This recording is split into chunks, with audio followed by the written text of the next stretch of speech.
Climate భలే cool ఉంది, rain రాబోతుంది.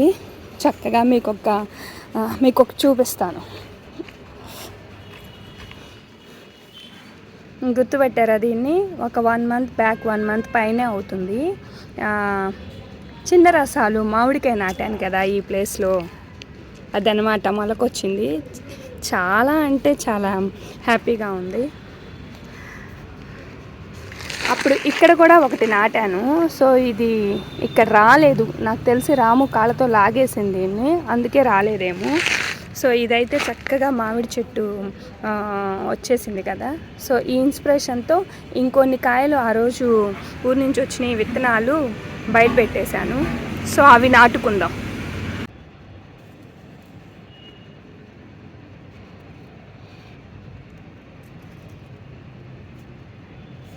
చక్కగా ఇలా మట్టితో కప్పేసుకున్నాం.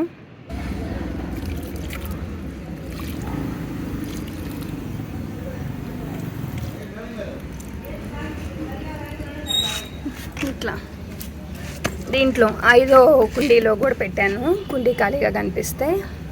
మొత్తం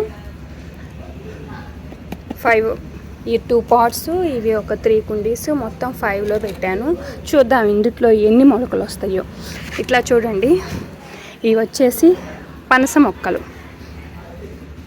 ఇవన్నీ కూడా పనస విత్తనాలు తినేసి చక్కగా ఇట్లా పెట్టాను. ఇవన్నీ మొక్కలు వచ్చినాయి. చక్కగా మంచి నేల చూసి పర్మనెంట్ ప్లేస్లో పెట్టేసేస్తాను అనమాట. నాకు ఇలా చాలా ఇష్టం. విత్తనాలు ఏవి తిని పడేయను. నేరేడు గింజలు కూడా అలానే నేరేడు చెట్లు చేశాను. ఇవి పనస చెట్లు. ఇవి వచ్చేటప్పటికి మామిడి అనమాట. ఇది వచ్చేటప్పటికి ఇన్సులిన్ మొక్క.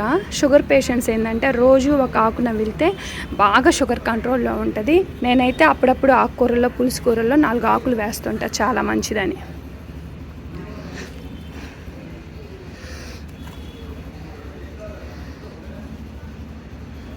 ఇంతకుముందు పెంచి నేరేడు మొక్కలు, పనస మొక్కలు వేరే వాళ్ళకి కూడా ఇచ్చాను. చక్కగా వాళ్ళు గ్రో చేసుకుంటున్నారు. ఇది వచ్చేసి శివగన్నేరు మొక్క.